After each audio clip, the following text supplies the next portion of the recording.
Bwana, karibu tena katika chaneli yetu ya A Online TV. Ikiwa ni mara yako ya kwanza kutembelea katika chaneli hii, hakikisha una subscribe, una comment, una like na kushare.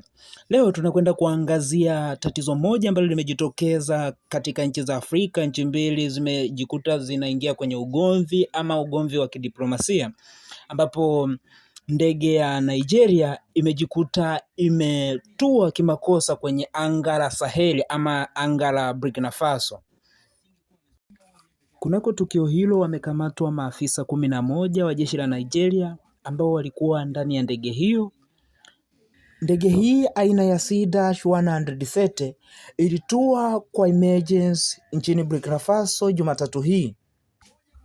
Tukio hili limechukuliwa kama uingiliwaji wa kimamlaka wa anga la Saheli, kutokana na kwamba Saheli moja kwa moja haihusiani moja kwa moja na Nigeria, kutokana na Saheli ama mataifa ya Saheli ikiwemo Mali, Niger na Burkina Faso kujiondoa kwenye umoja wa ECOWAS na kutengeneza umoja wa kwake unaoitwa Saheli. Burkina Faso na Saheli kwa ujumla wameamua kutuma personnel ama watu ambao ni specialist kufanya uchunguzi ili wachunguze misingi ya tukio hilo kutokea. Je, tukio hilo ni bahati mbaya ama tukio hilo limetokea ikiwa ni kwa makusudi kabisa? Kumbuka mataifa haya yanawindwa na mataifa mengi duniani ikiwemo mataifa ya Afrika, lakini pamoja na mataifa ya kibeberu. Una maoni gani?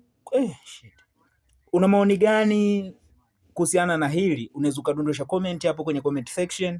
Hii ni A Online TV. Hakikisha una subscribe, una comment, una like na kushare. Karibu.